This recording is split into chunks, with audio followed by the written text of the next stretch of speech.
काल संध्याकाळी छत्रपती संभाजीनगर शहरमधून एका 7 वर्ष मुलाचा अपहरणची धक्कादायक घटना घडली होती की त्यांनी आरोपींनी काही 2 कोटीची फिरौती वगैरेची मागणी केली होती. तर त्याच्यामध्ये अशी आम्हाला पूर्ण माहिती भेटली होती की आरोपी भोकरदन साईडला आलेले आहेत जालना जिल्ह्यामध्ये.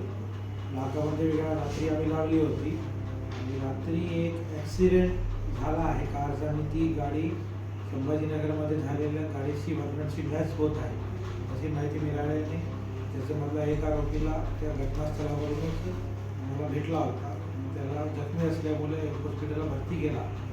त्याची चौकशीनंतर त्यांनीच ही केलेला आहे गुन्हा हे कबूल झाल्यावर अजून चौकशी केली आणि एक आरोपी अजून आम्हाला त्याच्यामध्ये त्याचा सापडला टेंभुर्णी हद्दीत आणि त्याची चौकशीनंतर मुलाची लोकेशन आणि इतर आरोपीची लोकेशन सापडल्याने संभाजीनगर पोलिसांची पण क्राईम ब्रांचची टीम सोबत होती. तो मुलगा आता क्राईम ब्रांचचा ताब्यात आलेला आहे. 2 आरोपी जालना पोलिसाला भेटले आहेत ते पण आम्ही त्यांना हँडओव्हर करत आहे.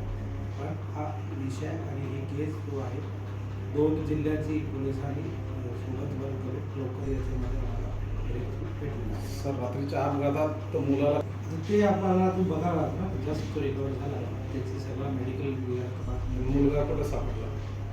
जाफराबाद हद्दीत सापडला आहे. ब्रह्मपुरी गाव आणि आजूबाजूच्या एरियात सापडला आहे. तिकडचेच आरोपी आहे सगळे आणि आता त्याचे सगळी चौकशी सिटी पोलीसला आम्हाला हँडओव्हर करून ते करतील सगळी चौकशी. एकूण आरोपी किती आहे सर?